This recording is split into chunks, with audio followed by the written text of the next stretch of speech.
જય હિન્દ વિદ્યાર્થી મિત્રો, કેમ છો? મજામાં? આશા કરીએ આપ બધાની તૈયારી જબરજસ્ત ચાલી રહી હશે.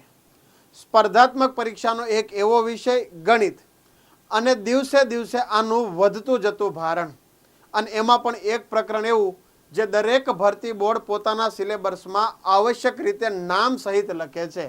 જે પ્રકરણનું નામ છે વિદ્યાર્થી મિત્રો સમાંતર શ્રેણી અને ગુણોત્તર શ્રેણી. હું છેલ્લા 6 વર્ષથી ગુજરાતમાં ગણિત અને રીઝનિંગ ભણાવી રહ્યો છું, અને મેં એક બાબત ખાસ નોંધી છે વિદ્યાર્થી મિત્રો, કે સમાંતર શ્રેણી અને ગુણોત્તર શ્રેણીની વાત આવે તો ગુજરાતના વિદ્યાર્થીઓ ખાસ કરીને 2 કે 3 પ્રકારના દાખલાઓ સુધીમાં સીમિત થઈ ગયા છે.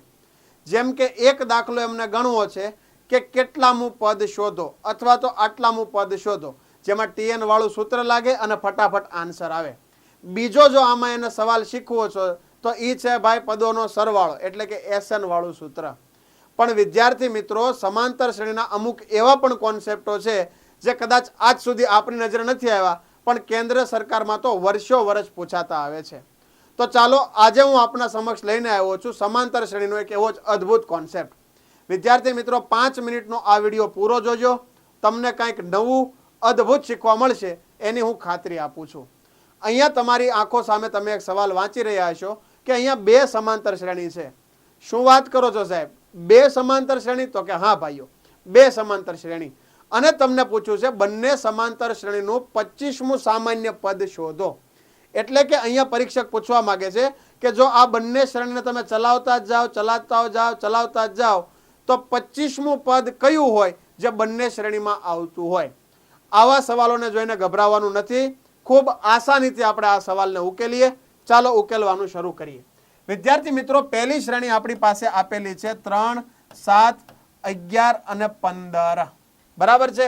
હવે તમને ખ્યાલ છે આ સમાંતર શ્રેણીનો જો હું સામાન્ય તફાવત કાઢું, સામાન્ય તફાવત એટલે બીજામાંથી પહેલું પદ, ત્રીજામાંથી બીજું પદ, અથવા ચોથામાંથી ત્રીજું પદ બાદ કરો, જે તફાવત રહે એને આપણે સામાન્ય તફાવત કહીએ છીએ.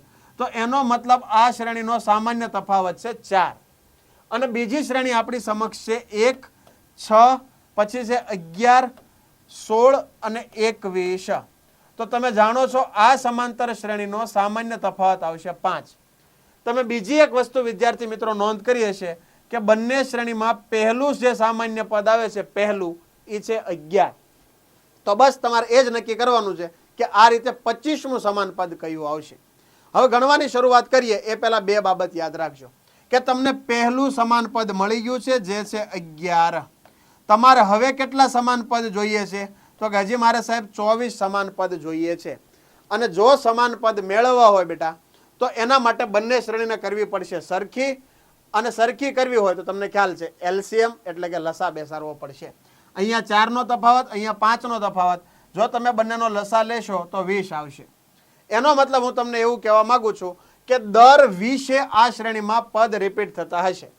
જેમ કે હું આ શ્રેણીને આગળ ચલાવું તો 15 પછી આવશે 19, 19 પછી આવશે 23, 23 પછી આવશે 27, અને 27 પછી આવશે 31. એ જ રીતે જો હું આ શ્રેણીને આગળ ચલાવું તો 21 પછી આવશે 26, અને 26 પછી આવશે 31.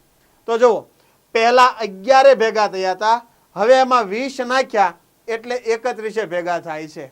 હવે મારા દરેક વિદ્યાર્થી ભાઈ બહેનને આઈડિયા આવી ગયો હશે. 24 મારે કોમન પદ જોઈએ છે, દર 20 પછી કોમન પદ આવી રહ્યું છે. તો 24 ગુણ્યા 20 કરીએ, એનો મતલબ 480 ઉમેરો 11માં, એટલે તમારું 25મું કોમન પદ મળે. 11 હતા એમાં 480 ઉમેરું તો જો 25મું સમાન પદ પૂછે વિદ્યાર્થી મિત્રો તો જવાબ લખજો 491. ચાલો આની આ જ પેટર્નનો એક હજી સવાલ ગણીએ, અને પછી હું એક સવાલ આપના માટે હોમવર્કમાં પણ છોડું છું. ચાલો હવે થોડી આપણે ઝડપ વધારશું વિદ્યાર્થી મિત્રો. અહીંયા આ જે પહેલી શ્રેણી આપેલી છે એ 11, 18, 25 અને 32. તો આપણને ખબર પડી ગઈ કે એનો સામાન્ય તફાવત થશે 7. બીજી જે શ્રેણી છે આપણા સમક્ષ એ છે 13, 17, 21 અને 25. એનો સામાન્ય તફાવત છે 4. બંનેમાં પહેલું કોમન પદ કયું આવે છે? તો કે સાહેબ બંનેમાં પહેલું કોમન પદ આવે છે 25. ઉમેરવાની નિશાની એટલે કે વત્તાની નિશાની વિદ્યાર્થી મિત્રો. અને આપણે 15મું સમાન પદ જોઈએ છે તો હજી આપણી પાસે 14 સમાન પદ ઘટે છે. 14 સમાન પદ આપણી પાસે ઘટે છે વિદ્યાર્થી મિત્રો. તો હજી આપણે 14 સમાન પદ ગોતવા પડશે. સૌથી પહેલા બંનેનો એલસીએમ લ્યો એટલે તમને ખ્યાલ પડશે કે દર 28 ઉમેરો એટલે પદ રિપીટ થાય છે. મતલબ 25 માં તમે 28 ઉમેરશો તો બંને શ્રેણીમાં આગળ 53 એવો નંબર આવશે જે બંનેમાં કોમન હશે. દર 28 પદ રિપીટ થાય છે. મારે આવા હજી 14 પદ જોઈએ છે. તો 28 ગુણ્યા 14, 28 ગુણ્યા 14 જો આસાન ભાષામાં કરવા હોય આપણે તો 28 નો ઘડિયો 10 વાર અને 28 નો ઘડિયો 4 વાર, એટલે કે 28 નો ઘડિયો 4 વાર બોલીશ તો થશે 112. 2 ના 2, 9 ના 9 અને 3 ના 3. એનો મતલબ 392 હજી આપણે ઉમેરવા પડશે. પછી આપણને 15મું કોમન પદ મળશે. 25 માં 392 ઉમેરીએ. 5 ને 2 7, 9 ને 2 11 નો એકડો વધી લાગે 1. એનો મતલબ 417 આ બંને સમાંતર શ્રેણીનું 15મું સામાન્ય પદ થશે. આશા કરીએ મેં જે આપને આ ભણાવ્યું છે આપને સમજાઈ ગયું હશે. આ જ ટેકનિકનો ઉપયોગ કરી તમારી સ્ક્રીન પર જે દાખલો આવે એનો જવાબ તમારે મને કમેન્ટ બોક્સમાં જણાવવાનો છે.